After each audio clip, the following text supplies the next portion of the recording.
singa saho yali munafu nkiddamu singa saha yali munafu n'awasa muwala wa Jenosali Musale singa mu by'okuyimba yasaanawo dda naye olw'amaanyi ga saha gakuba buli propaganda amwogerwako Abitex yavaayo n'agamba nti kati omuyimbi asinga mu Uganda the most expensive artist in Uganda Rage n'amala n'ayongerako maaso awo nti kati luno olutalo lw'Abaganda n'Abanyankole. Abitex oyo Yes, bigambo bye ali ku radio ku beat naga kati olutalo lw'Abaganda n'Abanyankole era Abaganda tebeeyagaliza. So statement eyo yaignitinze erigundi intensity nebera gamba ekivune kifuna high intensity nekigenda ku speed yotalabanga ne mu percentage. Nze kati ndi kutaana apo yetwogerako naye saaga ku debatinga maanyi nti ani asusiza ni nedda nti ani asinga okuyimba bani asinga amaanyi akyo kiri obvious ekivu omunjovu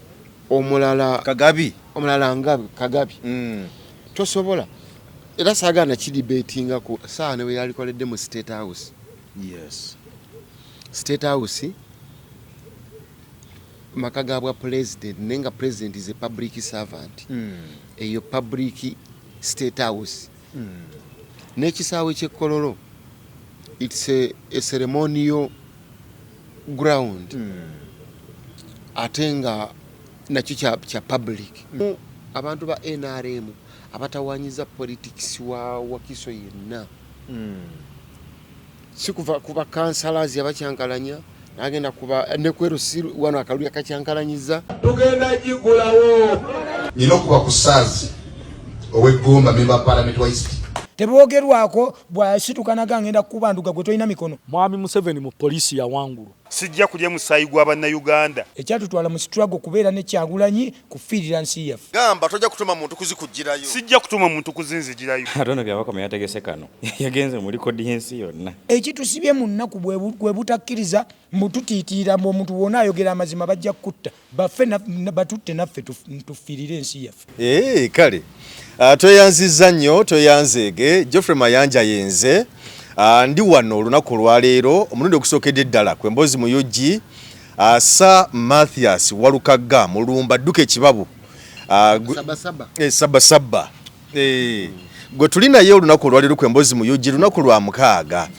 tuzze tuwayemuko ku mboozi kwebyo bigenda mu maaso. Olunaku olwajjo twabadde mu show ya King Saha tugende Ekkololo yabadde lunaku lwajjo yawedde kyabadde successful kyabadde massive. So tubakulisayo mwenna ababadde mu show ya King Saha mukulika eyo n'embeera yonna nga bwe yatambudde. Tugenda kwogera ku nsonga ez'enjawulo music ate ne politics kubanga Sir Mathias Walukagga wasinga okutegeera politics music. So tugenda okutandikira olunaku lwaleero soko nzikirize kubuuzeeko sansanyuse okukusanga. Andi musanyufu nnyo olwa muganda wange Geoffrey Mayanja Munnabuddu oliwe Buddu ibanzala mu kiddaawo layira ne walwawo okuba ennyimba zange kati ate wasooka kuba Bekyagwe neŋŋamba by Uganda build Uganda omutima wagutiika wakita ndi musanyufu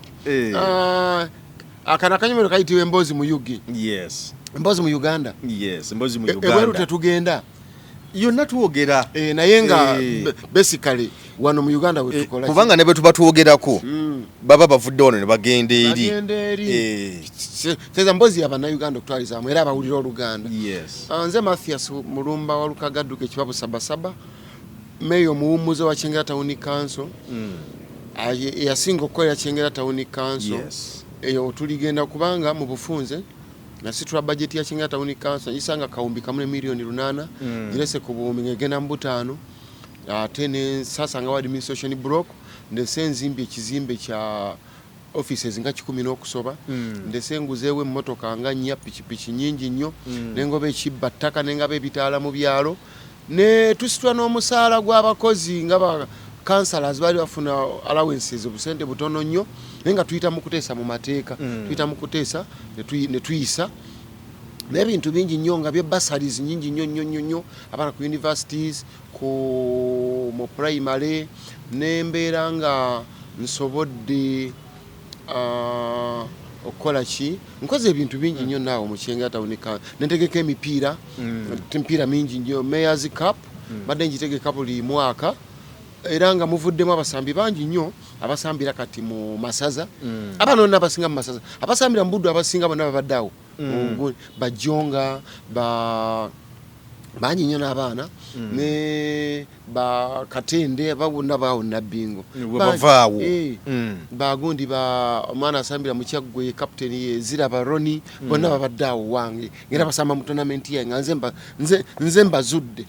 so nembeera nga ate ntegeka n'ekivulu mbadde nkiyita meya agabudde buli mwaka ku Rose Gardens nga nzitente namba mu kitundu 2 sinza bwe mba nyimiridde nengabula abantu ne balya ne tubayimbira ndeta abayimbi nembeera nga tuli mu bantu nnyo so nkoze ebintu bingi era Kyengera tugengeza okuvaawo mwaka 2025 2026 nga ye best performing town council in Wakiso district era nefuna certificate njirina era nga best performing health center 3 mu Wakiso district nga bena bya Kyengera town council under Walukaga Matthias Mulumbazi good leadership ndagala kusooka kwebaza oyambye abantu bangi mbeera eyo nowulira nga oli ayogera Walukaga yakola bwati Walukaga yayambako ono ng'ogyeko neeyo mu byobukulembeze naye neno mu bantu ba bulijjo ogenda okugula nti Walukaga yayambako ono ogenda ku mulimu guno yayambako ono okuva mu kyalo n'ajja ku mulimu guno e Kampala n'amulwanirira atali omu abatali babiri era abamu mbasanga busanzi ne baŋŋamba nti omanyi kati nabadde mu Nnyendo hoteri bagiyita Kevin kati nga ndi mukuli awo ajja abasajja babadde banyankole bawanvu nnyo bwe bati omu n'asooka mpitako naye yavudde emabega naŋŋamba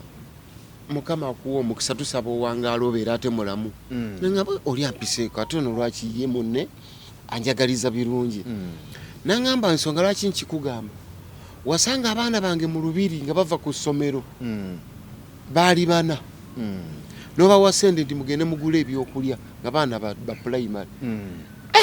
kati nga sibijjukira nga tobijjukira n'agamba nti abaana baddeka ne baŋŋamba tusanze omuyimbi gundi n'atuwa sente ne tuli kwegamba nze bwe ndaba wali obwetaavu sibuuza nti oba bakuzaalawa oli wa ggwanga ki oli muki wasoma ki no bwe ndaba ekyetaagisa era nze yensonga lwaki siri na mugagga nyinza obuta ndi bulungi nsobola okulya sipangisa nsobola okuba n'emmotoka omuntu byabeera nabyo ng'ali bulungi mbirina byeweetaaga nti weebaka kubanga zino bye twalise the 3 necessities in life ebyo ebyetaago ebisatu mu bulamu food shelter clothing ebyo mbirina osula bulungi nyambala bulungi okimanyi teri abagagga by the way omumanyi bamutase twategera nnyo lya Salongo White waliwo omwami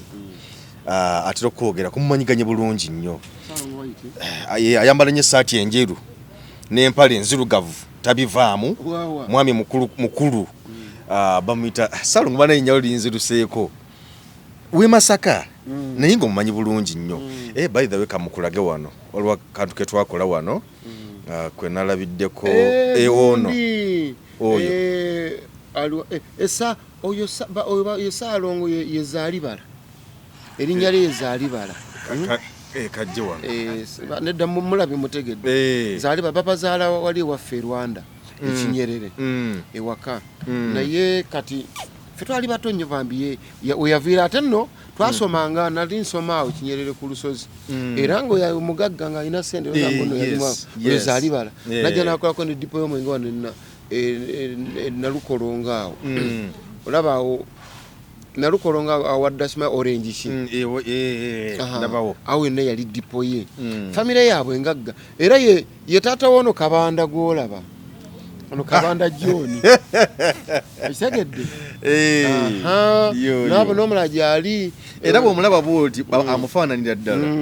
waabwe manyi obulungi nnyo baza nayitanga waawo nga ngenda okusoma mpitawo kagaali nga naye nga musajja yava dda ono ono Saalongo White nga mugagga zaalibala nga bwogamba nti ku kyalo kumulaffe mwinako abagagga abavubuka abavuga nga tuli baana bato nga ye bavubuka abayina ssente zaalibala oyo so tubeera naye eyo akwogerako nnyo akwerako nnyo ebyokulabirako n'ebirala bingi nnyo Malinnya kubuuzayo ekibuuzo obunafu bwaliriddawa kubanga tuna topics zetugenda okwogerako naye tulina wetuze njagala nakyo nkikubuuza obunafu bwaliriddawo ku muntu gwe wateekayo ku kyobwa meeya kubanga kyobwemupi ku kyobwa meeya tewaliwo gwali ofrontinze ekyengera tawuni kanso omukyala nina omuntu gwe nali naye mukwano gange ntali mu byabufuzi naye nga mukwano gw'oyo meeya ali essaawa zino yaŋŋamba nti waliwo obukodyo obwakolebwawo waliwo amannya agajjaawo ono gwali ofrontinze yalemerawa okulaba nga lwanirira obuwanguzi bwe okutula mu ntebe ekibuuzo ekyo kya ggwanga lyonna kanzirire mu ggwanga lyonna si kyenga tawuni kanso wokka omukyala bamuyita Nakitende Margaret Gasanyula in fact yawangula kuba yewa National Unity Platform ye yawangula obwa meya kyenga tawuni kanso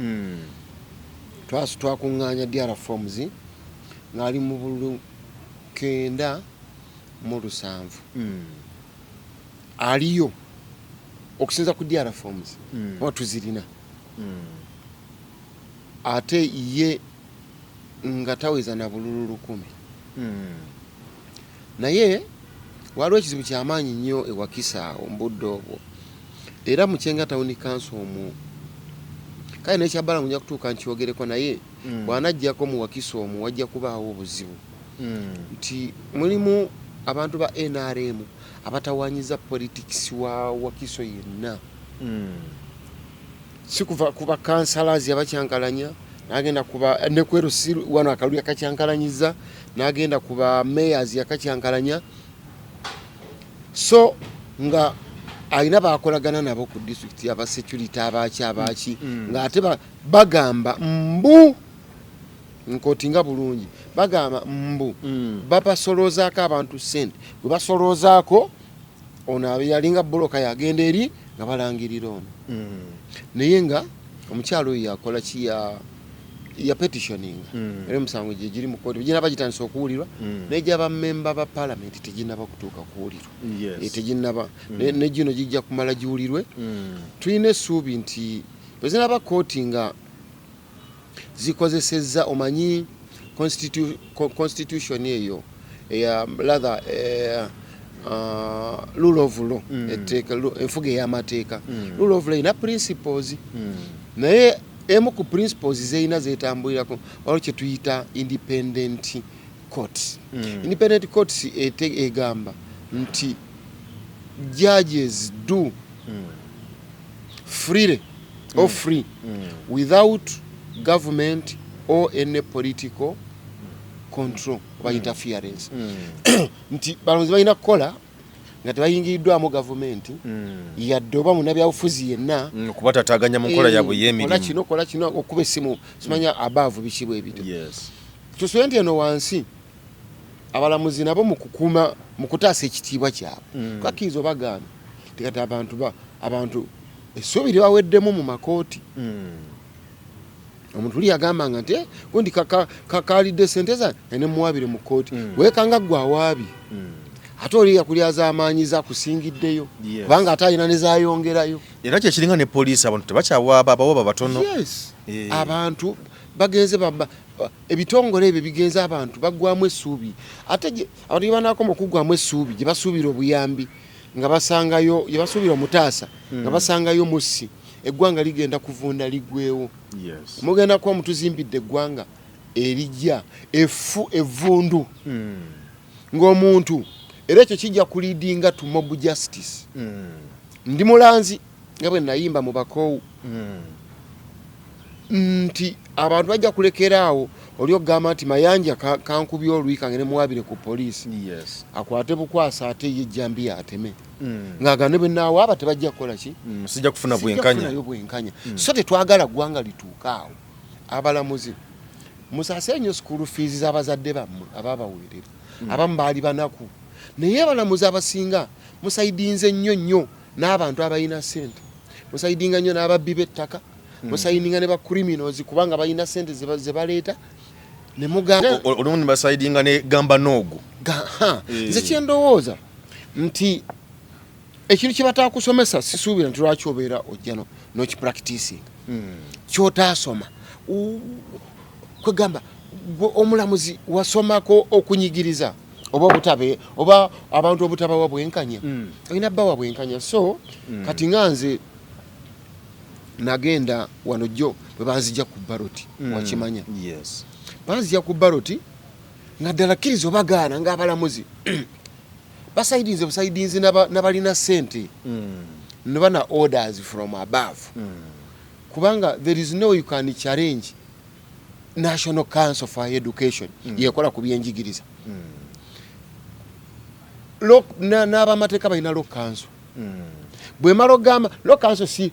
si eyisa negandi kati mayanja kati gokizibwa okwoza emisango mu kooti bwe kiri kati lwaki boy yabwe law council byekola babikkiriza National Council for Education ne certifying certificate negamba ono alina byonna ebimusobozesa okwesimbawo ne senior 6 yagisukka dda alina ku university agenda kumala kubanga wenjogera wano nze I'm a degree holder ninze bulinzi graduation nengo already byonna kati mpikola ki byaggwadda bukimu byaggwa nayita kakati bo abalamuzi baddira ekitongole ekirala ekikola ku byenjigiriza nga bali wamu ne UNEB byombi ne babirinnyako ettooni ate bonge ebyabwe babiwa ekitiibwa so bitongole bya gavumenti nabo bitandika okukubagana ojja kwesanga nga ame council nga nayo tekyawuliziganya na oba ofuna kyegamba nga buli muntu akola byasanze tojja kunenya muntu wa wansi butagoberera mateeka nga naawe wa waggulu ate gwosinga ogamenya nga togagoberedde so mu bufunze kyekiriwo ekyo kale tubadde twekonya obwekonyi wadde nga mu byobufuzi tugenda kujja mu maaso awo ni katusooka kyabadde olunaku olwajjo Yeshua King Saha sebo webale nnyo kuviira ddala mbadde nkulaba ng'ojjola nga Yeshua King Saha n'ebirala byonna embeera wagirabye otya kasajja kazibu baaba yajja mayanja kyatawuse yajja mayanja yajja mayanja wangi akasajja kazibu kasajja kazibu kano kankubuulire ezimu ku factors ezayiginayitinze that show okutuuka ku maanyi ago bwe guba mupiira speed eyabaddenga mu mwana ekivulu kiba kyadde mu percentage obaano bankaaga okyabadde ne kibeera ignited ekyakiginayitinze kwe kubeera nti no Abitex yavaayo n'agamba nti kati omuyimbi asinga mu Uganda the most expensive artist in Uganda Rage n'amala n'ayongerako maaso awo nti kati luno olutalo lw'Abaganda n'Abanyankole Abitex oyo yes bigambo bye ali ku radio ku beat naga kati olutalo lw'Abaganda n'Abanyankole era Abaganda tebeeyagaliza so statement eyo yayiginayitinze erigundi intensity nebeera gamba ekivune kifuna high intensity nekigenda ku speed yotalabanga ne mu percentage eya waggulu nti Abaganda batuuse ne bagamba anatumanyidde katwerwaneko kasa yatuuse n'agamba nti olira yigi kati yasinga Saha ne bano bagamba kati ebiseera ebisinga tulina okwegendereza ennyo ne betubeera bannabyabufuzi nga tukola speeches ku mikolo omuntu asoose bw'amala okwogera owookubiri ayina omukisa kubanga oli takyadda eyasoose owookubiri aba ayina omukisa gw'amaanyi nnyo okusaabulula ebyoli n'okwogera ebibye ng'atajja mu byoli oba nfuna kati ekyoli kasa kyamala okuggwa ekivvu n'ebyayogeddwa byonna weekend yayita kati ate bano babadde balina omukisa abeena ab'omu Buganda nabo okugamba nti kati omupiira gutuli mu ngalo ffe tweswaza ffe tugana okwewagira oba twewagire tumenyewo statement era kye baakoze ekitofu kiri nti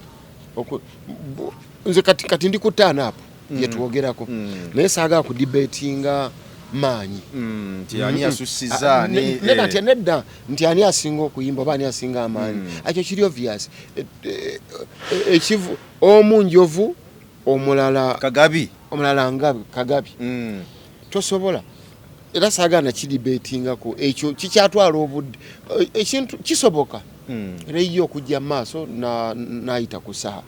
but as we speak now munene nyene tugenda mu percentage reji babeera mu 40 saa ali mu 95 so tosobola bakompeyaringa ne kino bano abaleesewo ekibozibozi kino bayambye nnyo ekivulu kya saa yadayinza obutaweza abantu abo mu bungi naye debate yabadde oluvannyuma lwa show ya reji okuggwa neno mukutu gwendiko gwa entertainment kyaleetedde abantu bonna okugamba nti twerwaneko. Yes. Nino mukutu gwendiko ogw'abakola entertainment abamawulire naye kasita show ya reji bwe yaggwa era mubadde mu debate okuva lwe yaggwa debate zibadde mu katulinze tulabe abamu nga bagamba King Sir tatenzo obutamalako nakyawula nga bagamba so debate ebadde nene nnyo by the way ne ku mutimbagano kwonna naye show yabadde successful bingi ebyagirabikiddemu era bingi ebyayogeddwa okuvira ddala ku King Sir afuna atya ekisawe ky'ekkololo olw'ensonga bamanyi wankyukakyuka afuna ekisawe ky'ekkololo ne bamukkiriza okukolerayo ate nga ono NUP yakisaba okukolerawo President Kyagulanyi okukolerawo laale ne bagimuma n'ebirala byonna debate zibadde nnyingi ekyo nza kukyogerako ki lwakuba nti nno politics wa Africa bw'osoma government and African politics olaba nga bakola ebintu ebitakwatagana na constitution ebeera mu ggwanga eri nti mateeka gabaawo ne batagayo enforcinga ne bagabaawo ne gataweebwa kitiibwa naye nga saa ne we yalikoledde mu State House. Yes. State House maka gabwa president nenga president is a public servant eyo public State House n'ekisaawe ky'ekkololo it's a ceremonial ground ate nga nakyo kya public yadde bagamba amagye gagakikiriyalinga but it's a public place. Yes. Nti buli muna public buli muntu yenna alina akkirizibwa okukola ki okukolerawo singa abeera aba atuukiriza bye bamugamba okola oti ne bwoti so kati ebyo baali babyogera basobole okunafuya show ya saa abantu bagwemu amaanyi bagambe nti omanyi propaganda ali mu Africa tabangana. Yes. Kati ekyo bakikola okunafuya emitima gy'abaana abaali agadde ogendayo mbu bagambe nti sajja tabanga ningera kimanyiddwa nti saa mukoddomi wa mboga mukyala we mwala wa generali. Yes. Era kodi yo bagikozesa nnyo kati nno nkulaga omuntu ow'amaanyi bagikoze singa saha oyo yali munafu nkiddamu singa saha yali munafu n'awasa muwala wa Jenosali Musale singa mu by'okuyimba yasaanawo dda naye olw'amaanyi ga saha gakuba buli propaganda amwogerwako gakuba buli kintu ekiri negative ekimwogerwako ne kiggwerawo mu nnaku bbiri omuntu omunafu yenna olaba kwogera bwogezi n'abasajja abo kyokka wano kisobola musical kikkuba abayimbi bangi tobalaba abasaanyeewo nga bukolaganye n'abasajja abo yadde okwogera nabo bafunyeyo n'akasente naye kugamba omuntu ate ye eyawasaayo omukyala n'asigala nga w'amaanyi sahajju ayina amaanyi akakasajja nkugamba ebigambo bino nakuba nti abantu babeerawo ne beekaza n'abayimbi nga tebakkiriza naye gamba ebigambo ate bw'ogaana okukkiriza obulwa ekiddako kubanga gwe nanoolimba lwendeeta luli awo nalutumye second hand Zaidani Mugula yayimba second hand nga yaba akulaga si batuufu second hand tomuwasanga nakuwa n'ensonga ze kati nange nalese second hand ngate gamba gwoba owasa nenkuwa n'ensonga za second hand omukazi azadde abaana bana muyingire omukazi second hand yafumbirwako obufumbo ne bufa kati single mother nenkuwa ensonga zange negamba nti bwoba oyagala emirembe mu dyali kati obugoba okola ki akantu kano kenyini akamukwano gwo infacta abakitaawo Saalongo kano kenyini ogenda bannange lwakuba kakajju wano era yensonga kakano unu Saalongo wakawulira namwera nenga oluyimba namaze n'odulikodinga kyabulabe teriyo muntu agenda kuwa kitiibwa second hand taliyo era wanoona abasajja babawaana nkwagala nnyo ne bagenda ne muziika ffe Javas simanya biiki ne bagula bye baagala ne bagenda ku biiki n'ogenda ku FC n'ogenda mu biiki n'omulinyisa ennyonyi naye omutima gusigalayo nga gulaga nti omuntu gwenkyakaza ayina nnyini ye yamusooka ensonga zentuufu nnyo bwana Mayanja bwe twali nga tukyali mu primary secondary ne mu university zatubadde tukubanga tubadde tukola presentations nze kati eno njiyita debate ebeera nti twali mu primary father is better than mother. Yes. Another side egamba mother is better than father. Ne mu debating. Buli omuntu aleta ensonga ze ku mmeeza. Noga tata yasinga mama olw'ensonga zino. Ne mama yasinga tata olw'ensonga zino. Wabula twabeerawo mukyamu ku mwenna. Wabula debate. Yes. Kati eno debate. Dani Mugula ntata wange nzali balabo bagamba mukazi second hand tokola ki? Towasa. Katatenze nkugamba seke gwe ngonoonye emirembe mudya ate funa oyo yafumbako obufumbo ne bufa oba single mother ne nkugamba nti kyakayiga ensobi akola nnyingi abawa kukubirira amaguka n'omutamwa kubanga batalina experience n'ekirala anti negamba abalanga emirimu balanga experience twaga driver avugidde emyaka 15 azimba anoonya muzimbi nti yazimba kizimbe ki ndi yazimba masengere yabajja nzimbe lwaki ebyo nayo na buli omwana anoonya ng'ogwo omulimu yagukolako wano mu bufumbo lwaki onoonya atakikolangako oba kubanga obufumbo tunoonya ssanyu osobola okufuna omuwala omuto naga nze ensonga mwezi ejja kuziwulira mu debate ko nakimanya abantu bajja kukwata nimba lwange balufulumi eyo debate egenda kunyuma ate nkugamba ebigambo bino nti eyo show nayo naligitwala ekololo kati gwe nze nempita abazi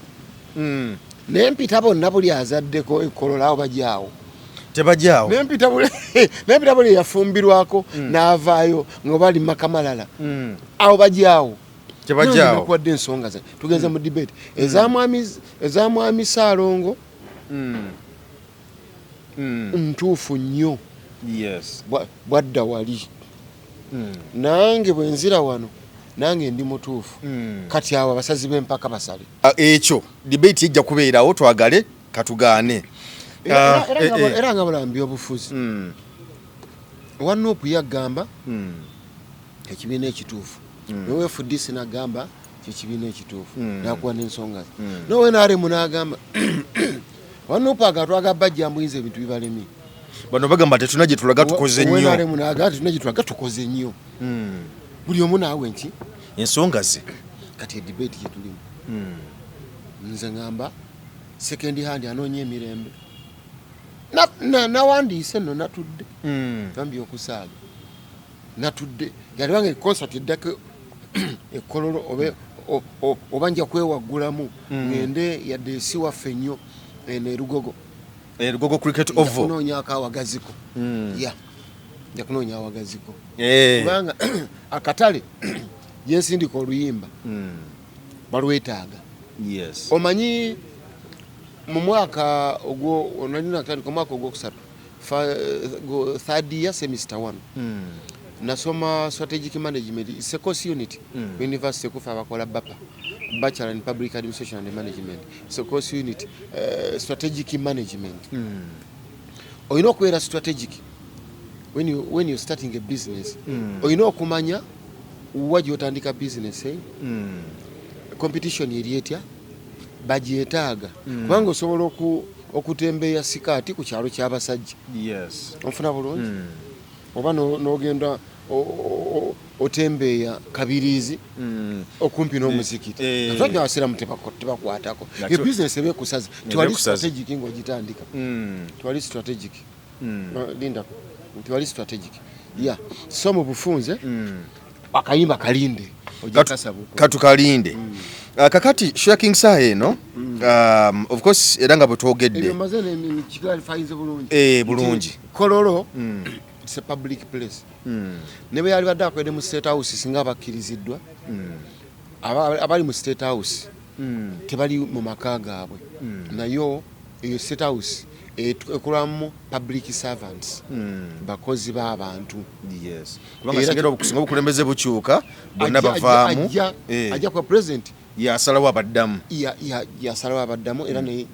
yabeera so mbufunze ekifo kyonna nze ngamba saa baali badde bamu okulisizinga singa yagenze mu maka ga General Museveni erwakitula. Yes. Naga nti musajja akoledde mu lujja lwa mwami Museveni mumulabye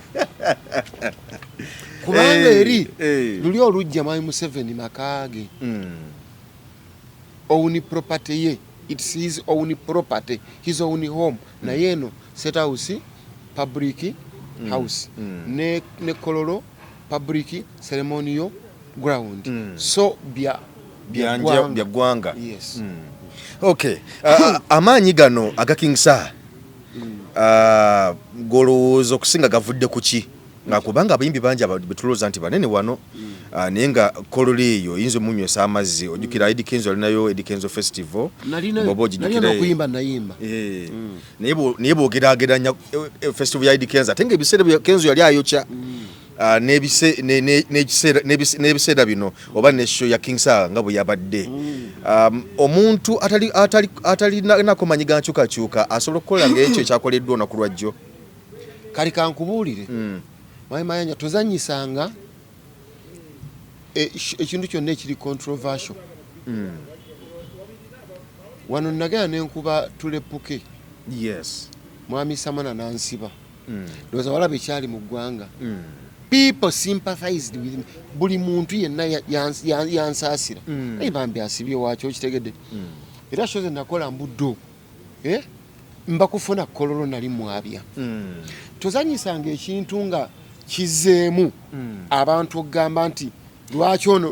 ono amanyiro lwaki ono ayiikiriza lwaki bambi munna amunyigiriza lwaki olwokuba bo bagagga kakati kugamba ebigambo Abitex byayogera na nga biri yali tribalistic ekigenze ewala naga kati tugenze mu lutalo lw'Abaganda n'Abanyankole ekyo kyokka kyamaze okuyiginayitinga Abaganda ne bagamba twerwaneko n'agamba nti walabye buli muyimbi yenna owa wano mu Buganda ng'alanga Shoya King Saha n'omutima gumu nga kyanoonya nti tujjewo ebigambo Abitex byakola ki byayogera Regi yafuna abantu ne tubakubisemu emirundi emeka ebiri eyo debate yave mu ddiiro era yavuddewo kyengezaako okugamba teringa shows endala nti olanga bulanzi naye kati eno ebyagikoze Saha nga ye omuntu w'amaanyi nnyo era mu Uganda yeka akola shows 2 buli mwaka shows 2 buli mwaka yeka akola concerts 2 buli mwaka abasigadde tumala n'emyaka 2-3 nga tokoze abamu tebakolera naddala ng'atya naye ye ekisooka yekkiririzaamu n'abantu bamwagala ate wankyukakyuka so ensonga nyingi ezakoze sheeyo yabadde tasobola butajjuza kkiriza obagaana. Yes. Okay. Tugende mu kaluka LC1 kyatambudde kitya ku side yeeyo gyobadde gyokulemberera ebusiro kubanga bingi byatambudde mu ggwanga abamu babanyaze abamu bawangudde vulugu nga bwe wamulaba byonna ebusiro kyabadde kitya kyabadde kibi nnyo nnyo abawangudde bona tebalangiriddwa nga bebyokwerinda bennyini bayambako abantu okubabba ng'era bwe kyali kaluluka obwa councillors ba mayors era abawangula bonna aba National Unity Platform tebabalangirira balangirira nga wakiri owokuna n'owokutaano abakulembedde nga bonna tebakoze eki nga tebalangiriddwa bwe kyabadde ne mu kaluluka erosoni kiri ekyo nno kyabulabe nnyo mu ggwanga nti kubanga omuntu agenda okukulembera ekyalo n'omusiba ku bantu abatamulonze kyabulabe esooka tebajja ku kompurayinga n'ago mateeka oba biragiro byagenda kukola ki byagenda kuteekawo tebagenda kumuwa kitiibwa tebagenda kumukkiririzaamu kubanga si be bamulonda teri gwe bagenda kubba agenda awaabe ku erosi nga neweerosi yabba bubbi so kyabulabe nnyo ate okuvira ddala wansi bane bwe tuba tusoma abaana ne mu kusoma bakonera wansi omwana batayiga kuva mu kindagateni eyo okujja mu primary batayigirawo oluzungu abakonye n'ennyumba etafuna musingi mugumu eba yebeyebe kibuyaga olugira ati ekola ki ku ttaka so kyabulabe nnyo era n'alabye ebbalamu ng'alina eyo bazzaako n'agamba obono wanuupu gwawangula twala obuwanguzi bwo so ndowooza akikola eggwanga lyonna n'amalako nakyo anti ye nga y'omu yeeweza omumba gwe bazikuba naye ndowooza ye tukyetaagisa kutambula nga ye structures zirina okukola structures zenkulu zibeereyo ku gurawundi nga bw'ogamba nti nno paapa ali Roma naye ate ensambe waliyo kalidinaali ate nebutende waffe waliyo bwana mukulu ate nemaya wasapalish waliyo faaza so structures zikole faaza bwamala ngenda mu penitentiary nejjusa wano ne bwe ngenda e Roma nga paapa yasembeza nsembera bulungi nnyo zakola ki zakola so structures zikole kyabulabe nnyo era abantu abasinga bambi bababira bali mu kukaaba ekyasinze okuneewuunyisa moments ezabaddemu kwe kulaba akaluluka LC1 ng'abantu bakola campaigns aba LC1 bataddemu ssente ezisinga n'ababaka ba parliament zebateeka mu campaign kati nze waffe makindiyo omusajja yakuba ebipande ng'olugamba ababaka ba parliament nga byewuunyisa nga bafuna omutwalo gumu buli mwezi omwaka gye mitwalo 12 naye nga bakozesezza miliyoni 100 eno mu campaign drive nga zibaza ababaka ba parliament nabadde very very careful and observant nensobola okunoonyereza lwaki kyabadde bwe kityo nti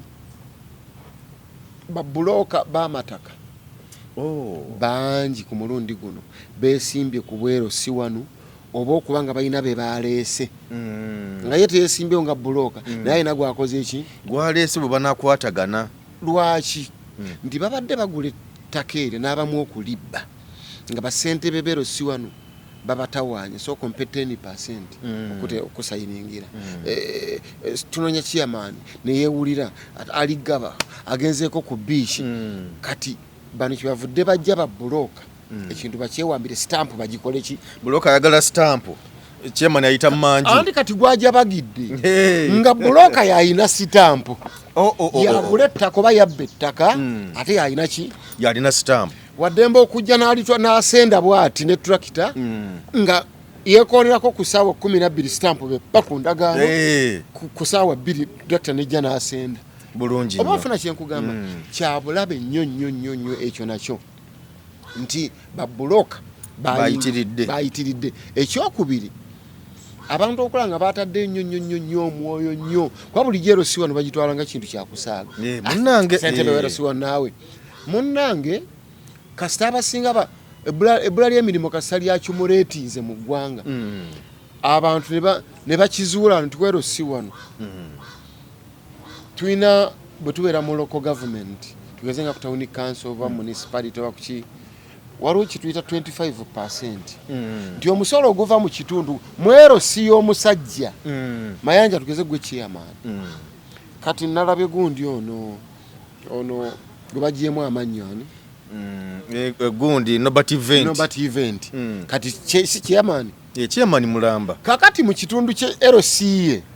omusolo oguvaamu gwe bagenda okusolooza mu ggombolola yemwali buli musolo oguvaamu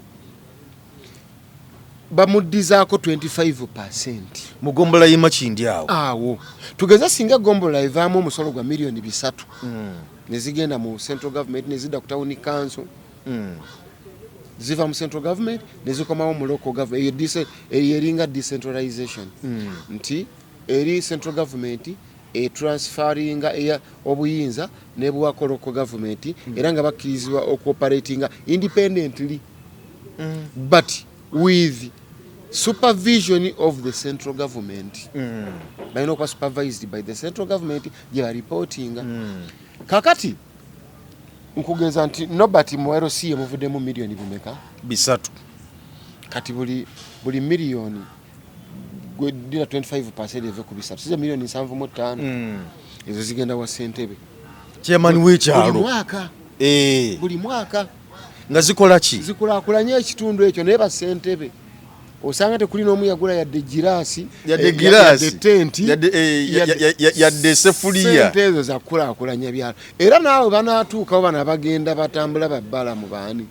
naga Ssentebe bwafuna n'agenda kutawuni kaza mugamba mwaka guno wafuna bweziti nagona bweziti tulage biki biwakolera ekyalo ojja kulaba empingo ojja kulaba empingo kwerosi zijja kuluma so ezo sente nazo nnyingi kati bwagattako Ssentebe w'ekyalo okuba nti buli ndagaano gyakola nga waliwo agula poloti ku kitundu afunako 10%. Waliwo ebitundu kati nga Makindi Nobert gyali nga poloti yawo ya Kawumbi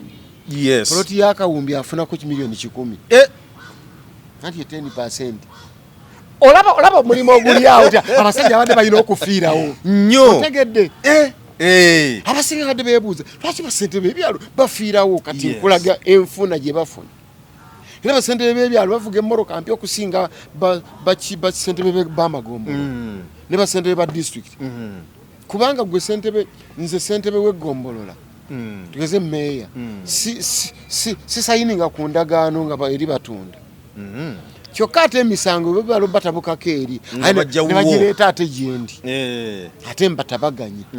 so bwe kityo bwe nyinza okulaba akalube katambudde naye katusabe eggwanga lireme kuvunda kusinga awo era ne bekikwatako abakulira eggwanga abafuga muyingire nnyo mu kalulu keerosi wano watambudde bubi nnyo mulimu bannammwe aba NRM abakyankalanyiza ebintu ebyo returning officers police yabadde ejjawo abalangirira nga balaba owanupa ina line eva kuno neeri ne bateekawo akacyankala naawo ne baddusa returning officer mbuno onagenda okulangirira mbu tebamukuba batere babalangiriremu ono NRM yafunye abana bekwasa watatansa okukyankala naawo waliwo gundi akoloddemu wali taleta obuzibu ono ne bamukuba mu mmotoka nga security enyini yeddusa abantu kisakyo kibi nnyo kyatambudde bubi nnyo buli eyakikoze oli enemy of humanity oli mulabe wa buntu bulamu so nga oleeta empalana ku kyalo ng'abantu bali ku kyalo Ssentebe gw'osibye ku bantu agenda kufiirwa bagaana omuyamba agenda kwetaaga obuyambi oba mwana we afumbira oba wasaako bagaana okubeera ku mikolo gye ajja agambe katera obulungi bwansi abantu baleme kulabika kubanga tebakkiriziganya naye olesa empana ekirala akalulu keerosi wano ze nayirowoozezza nti nako kaali badde ka ku kompyuta oba bakabbireyo at least nga ballot box nga temukuliyetinzeewo mpalana ku kyalo omanyi bwembeera mulayini ndaba mayanja gwe manja n'okubanja eyanneewolako ng'ali mulayini ya mulala olaba empalana z'okuliyetinga ku kyalo lwaki abantu ababeera awamu bw'oyagala akalu kabeere ka mugongo beewala ne batuuke n'okwetema kubanga nze waliwo kati yaŋŋambye kubanga tebana bakulayira bali bakyakola wadde stampu baazibajjako naye ekyazibajjisaako nga era vulugu atandise kubanga kati gojja nga chairman tewamulonda ate yakyalina stampu kati n'ojja nga olesa ebizibu byo ate nga wali mu layini ndala kati nga tebabakolako kyabadde babajjako stampu omuntu era ne wano yadde be balangiridde mbumenyi bw'amateeka n'abawangudde mu butuufu balina be bamanyi nti gundi teyannonze kyokka ate ng'agenda kujja aleeta ensonga ze. Olaba embeera gwe gy'okuliyetinzewo wakati w'ono ssentebe n'abantu bakulembera. Nze ngamba kikyukemu ekyo abantu akalu kabeere ka mu box. Ng'omuntu gw'alonze tamanye tubale bazimisa gundi ng'omuntu ategedde yagaana mulonda na omwene n'omwana wo asobola ne mukodomi wo asobola okugaana okukulonda nga wayisa bubi mwannyina wamuwasa nagusabye gwabonyabonya ne mwannyinaze n'ayimira mu layini endala gwagana okumpa enkoko mwannyoko olaba eri bwafuna ebizibu kiboko ne zivuga mugalo teyannonze famire mwetetegera temulina magezi n'akamu ye nga nalaba okuwasamba gwagwa eyo kati gavumenti ebyekuliyetinze ku byalo mbivumirira. Okay, nga tunatera okumaliriza atugaza dakika zaffe ziringa 15 nalaba awo President Robert Kyagulanyi Ssentamu yakola okwogera wiiki eyewedde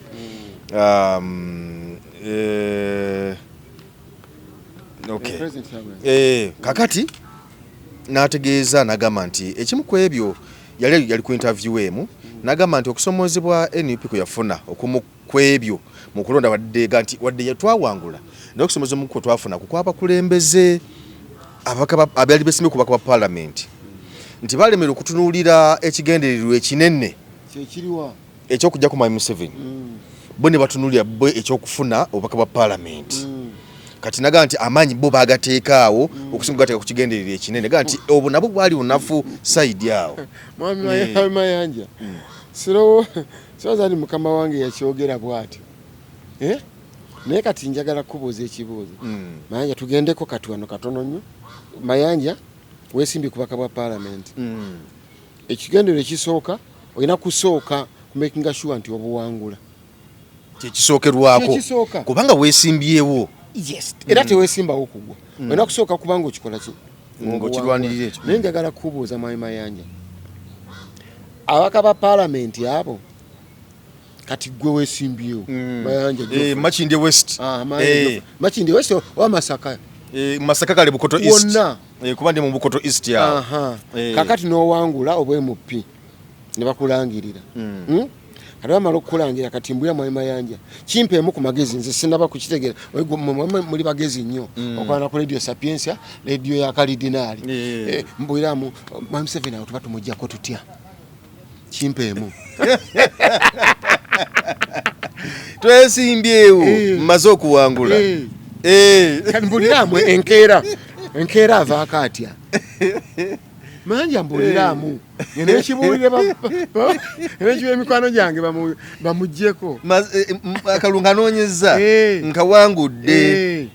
ate Mwami Museveni alina okuvaako twagala muggyako jukire noboga kati Parliament tusazeewo abaka bagenda kulayira bweruti kakati ababaka emilioni 315 zaabwe za mmotoka kakati wano ensako ebyo nawe ebiri bibaawo kwa biri mu mateeka naye tulina ekigendererwa ekinene kyakujjako mwami ani Mwami Museveni. Njagala mpe Mayanja ku magezi mbulira na Mukama bene mbibulire ko bakyali afakatya toseka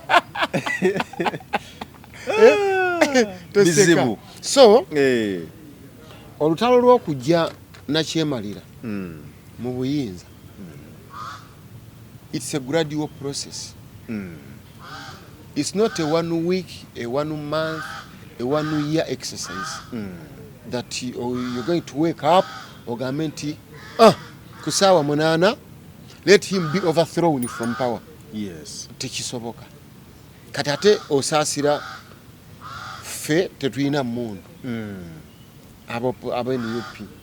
Tetuyina ki mundu. Kyokka twagala aveeko mu ddembe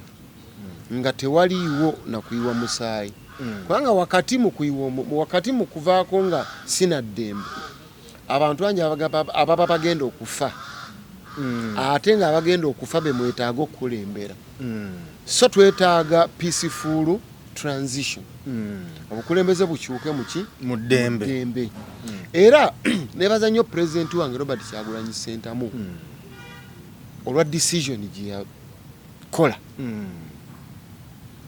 kubanga Kyagulanyi Ssentamu abakusalawo nti nno abali obubi mukwate emundu Mm. abantu bali basobola okukwata emundu oba oli awo naye nekiviirako eggwanga okutabanguka n'abantu okufa so Kyagulanyi yeetaaga abantu ajja akulembera abantu abaki abalamu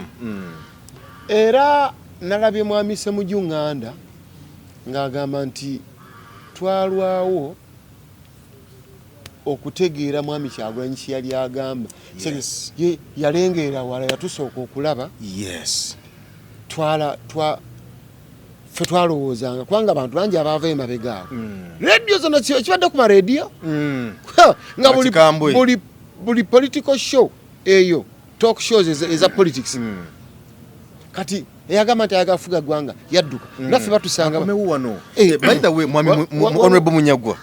namuulya nga agamba nti Kyagulanyi atadduka ati ajje tujjeko omusajja lwaki agenda eyo kyokka teyawagidde kya Ssemujju nawulira mwami Lulume ng'agamba nti Kyagulanyi festival oba ba DF aba PFF tusazeewo omwami Lukwago tebanda bano za mukwata tusazeewo mwami Kyagulanyi akomewo wano wabeewo amukwatako batutegeere kakati tuba tuli awo ate ne bakwata Lord Mayor ye ne bamukwatako nga we bali balulume ate ne batakola Kyagulanyi ajje bamukwate baleka bategeere bukyanga batunyoma baleka bategeere kati ebintu ebyo bw'obyanalyzinga obulungi olaba nga waliwo olukwe Kyagulanyi alabira wala era tuyina omusajja oyo okumutenda alina vision y'amaanyi nti ye yalaba kubanga okubawo kwa Robert Kyagulanyi Ssentamu wano n'akwatibwa kkiriza obagaana n'akwatibwa n'atwalibwa mu basement waliwo abawo ekifaananyi kyekifulumye bwe kiti ti Kyagulanyi bamutakudde feesi yonna eggwanga terisigala kyekimu eggwanga terikola ki terisigala kyekimu kati nga ye omuntu alumirirwa abantu agamba bwe bankwata ne bantulugunya bino abantu ne beekyanga ne babakubamu amasasi mbamba kulembedde bulungi omukulembeze omulungi ne baba tali mu ntebe asobola okukulembera abantu era n'abakuuma bulungi ng'ate si yali mu State House Kyagulanyi si yali mu State House naye afuze bulungi nnyo bannayuganda kubanga abakuumye nga tebattiddwa yadde abamu basibwa ku lwa struggle si ku lulwe naye nti decisions zaateekinga kikulu nkulu nnyo mu butebenkevu bw'eggwanga otherwise singa agamba nti kati nzuuno munkwateko ne bali basobola omukwata naye eno eggwanga ne lyegukakana ng'abantu miliyoni 3 zittiddwa olwo Kyagulanyi batakulembedde bulungi ki kyava ayagala obukulembeze obw'eddembe peaceful transition ayagala obukulembeze bukyuke mu mirembe okay so ensonga zeezo Balamu enkola ye ey'emirimu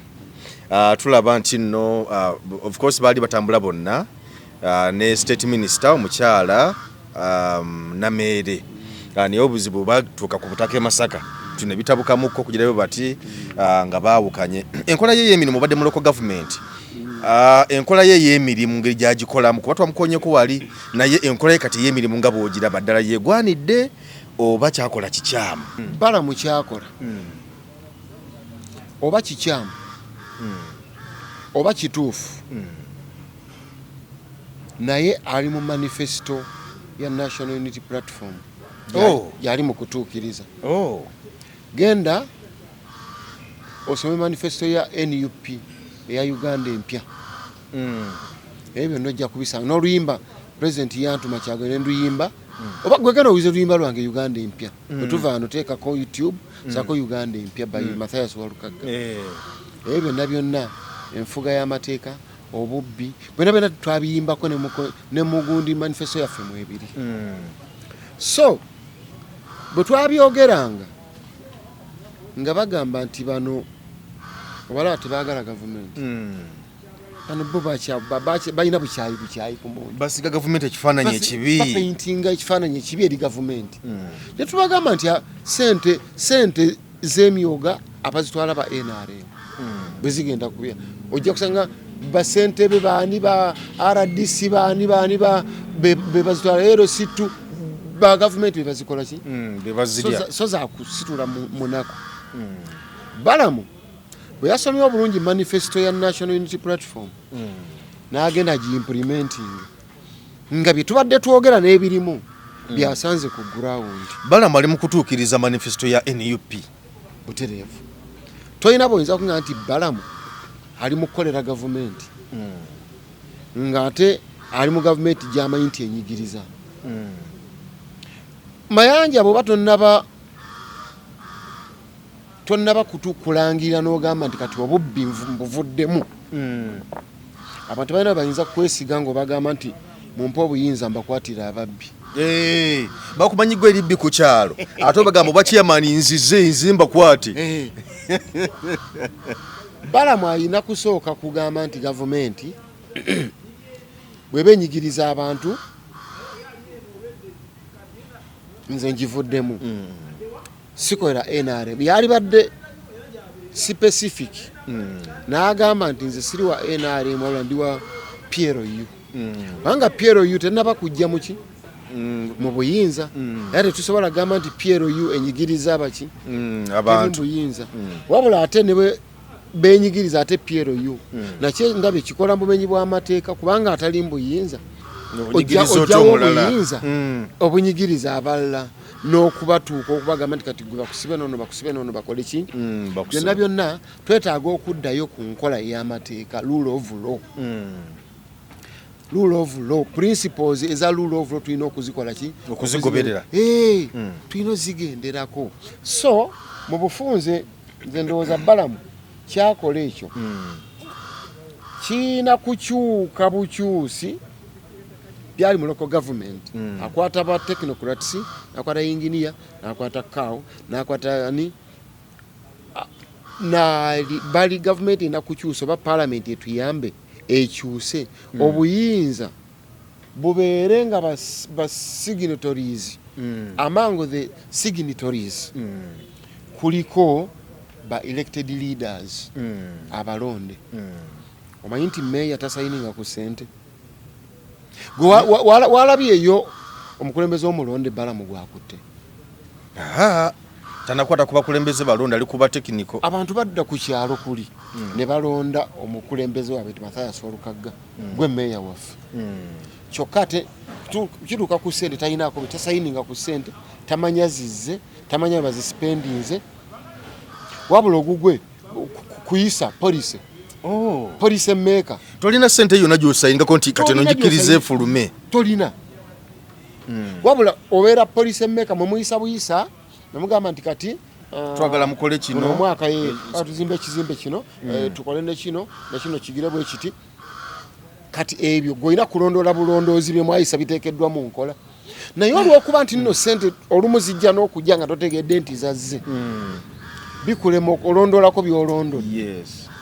tosobola kumanya nti kati batuweereza miliyoni 600 oba 5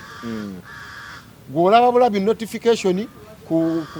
ku simu yo ti ku bank account akasaalako kakoze eki kazze nomanya kati sente zazze nobabuuza twafunyeeyo mmeka ti awa twafunyeeyo bweziti kandabeko wabaawo kwebuzaabuza zentalo z'owulira eyo nze kyembadde nkola kuteekawo mbeera nti nayisa nti mu financial year eno miliyoni 2 zigenda ku administration block sente zonna ezazze zonna njaga kola administration block ng'etambula era nenyimirirawo bwenti n'etambula wabula sente twamanya zaakola ki zajja oba zajja mmeko bazaakola ki awo tebakukkiriza wabula gavumenti yekikola neweereza abantu baayo eddiro w'enakasongola nemuweereza ekyengera nga ye town clerk neddira ow'embaale nemuleeta nga ye muwanika kyengera town council nereeta ow'entebe nemuleeta nga ye yinginiya nga temumumanyi nako tabitegeera nga temuliimu mu technical wing nga temuliimu wa mu kitundu azaaliwo ayinza kulumirirwa kitundu nti nekino ekitundu kyange nedda bannange enguudo za wano mbi kubanga oyo ye technocrat akimanyi nti ali transferable enkya bagenda mu transferring bamutwala ewalala akola byakozeeko so nze omulondo waawo gwe balonda abantu era nze nina okubeera accountable nze nina okuwa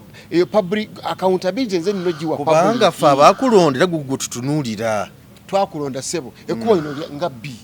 n'ogenda olwanagana nabo banene ekkubo bagamba sente teziriiwo togaane tokkirize kubanga tomanyi oba zazo oba tezaakoze eki so singa sente bwe zijja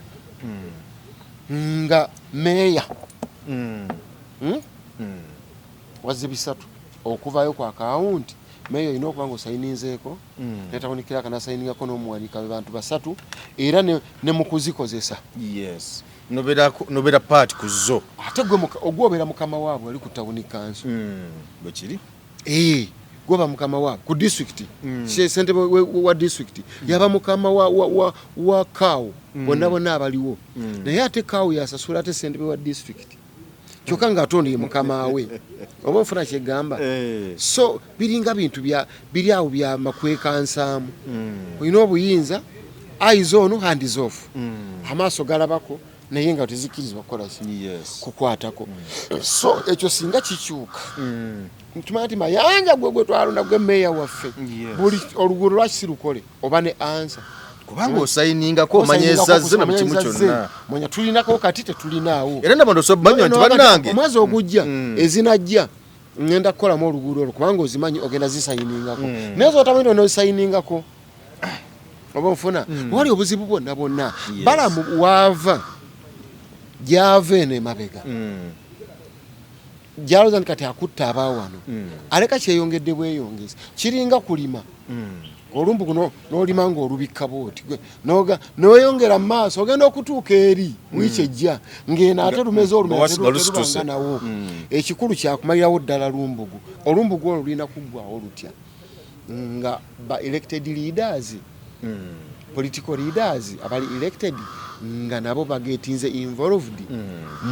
mu kusayininga ku ssente n'okuzipulaningira baleme kuyisa buyisa policy nti nno tuyisiza tukola kino kubanga muyinza nokiyisa ne batakiteeka mu nkola ne bagamba nti ssente tezajja twalikoze eki twalikikoze naye bwe eri abantu wabagamba tetulina kukikola nti mu mwaka guno financial year bweti ngenda bbawo ettaala bweziti nekino nekino kyava bagamba nti watusuubiza nga tubikola so singa ku ssente kuli obaako oba n'amaanyi agagamba no wano nasuubiza oluguudo mwezi we guti zino zigende ku luno naye bali be bateekesa mu nkola ate abataalondebwa n'abantu tebabamanyi osanga omuntu nga tamanyi linnya lya kaawo ku district y'ewakiso kyokka ate yateekesa mu nkola webale nnyo naye tebamumanyi n'omulonda tebamulondangako tebamanyi na gyazaalwa kyokka n'osanga abantu babulijjo abalonzi bo nga bagamba meeya tatukoledde kino tatukoledde kyamani so ze ntalo zetubeerako eyo Parliament era nze singa nagenda mu Parliament yemu ku gundi biri nalina okusooka okuleeta ku floor ya Parliament obuyinza bano basentebe bamagombolola aba district babeere ba signatories ku sente ezo bebasobola okuteekesa ebintu mu nkola nga bamanyi n'omuwendo gwa sente ogwazze naye kati tebamanyi kiringa gwe bwova ewaka n'ogenda opakasa Mayanja n'okomawo n'ofuna emitwalo 40 ku mulimu gyokoze mukazi ono gy'omwaka emitwalo 7 n'asanyuka ennyo banne taata Mayanja junior kyakoze wano naye ng'ekirimu wali tuwano takimanyi wasigaddewo 3 onfuna naye singa aba amanyi ne sente ze wafunye agamba nedda sente ozisigaza ulimba nawo tuwadde twagamba okulima wali at least leeta 3 osigaze 10 naye kati eno muloko government tekiriyo awo kawo wali eddagala otherwise balama ajja kutambula eggwanga itambule agende ne Kenya atambule akomewo ne wano nga biringa bwe biri kale tweyanziza nnyo tweyanzeege byetwogedde olunaku olwaleero omukulembeze gwe watuleetera oluvannyuma lw'ebyonna byonna ebyabawo byo twayogeddeko wali nga twakatandika Honorable Magola akyakoze atya akyakusanyusiza gwe w'amasannyalaze nze ndi Owen Falls Dam supplyinga electricity akyakoze atya akyakusanyusiza oba akyali awo kyamwetigiriza tewaliyo mubaka yakoze sofa kubanga ekisanja kyakatandika bakalayira balayidde mu gwakutaano katikizo baganda tebagenza obbawo akasente kubanga financial year etandika nga lumu ogw'omusanvu awo okuva mu gwokutaano ogw'omukaaga tuwabaddeewo ssente kati financial year etandika nga lumu etali kalenda year ogw'omusanvu kati ssente bazibawadde mu gwa musanvu nga guggwako era olaba eneggulo kose gwe nabadde wa Honorable Sebina nga muyimbyako thanksgiving nabadde waswengere olaba nti waswengere wagenze bonna sente bakazifuna kati tubaweemu omwaka ogunaggwerako okutandika omwaka ogujja tutandika obbabanja obuweereza naye kati ndabanga n'obusente olusi bwe bwafunye nga buziba biwundu bye bayitamu kuba kiza olaba nange atagenda mu parliament so far already spendings like 200 millions kati jukira ngate nali sinatuuka kuze ngenda kuwaba agents okuuma akalulu but so far zali spent during the campaigns zali more than million 2 so kati nabo bakozesa nyingi bwendowooza abamu bewola neewole abantu balina ssente baterera mu parliament nayimbako mutuyiddemu olukwa ebiyenje byammwe abamu twabayamba lwanjogera zammwe nebye mwatusuubiza bwe muli bamutuuse biri mu luyimba lwa parliament bye nayimba bwe biri ndi gini yasiseba kale toyanza nnyo toyanzeege madde n'omusiime Samathias Walukagga byetwogedde byebyo sebo toyanza nnyo akade kotufisiriza era bwe tunafunanga waakalala nga twogeramu ku nsonga ezigenda mu maaso mu ggwanga gwe ate kenkizudde oli mu nabuddu munnange iyo badde wakikweka lwaki mukiddaawo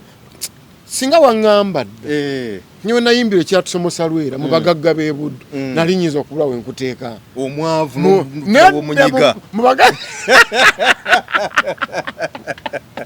teyanziza Munnayuganda tukwaniriza mu kimbo wa Research King and Training Center mwebale nnyo mwebalire ddala mwebale okwejjanjaba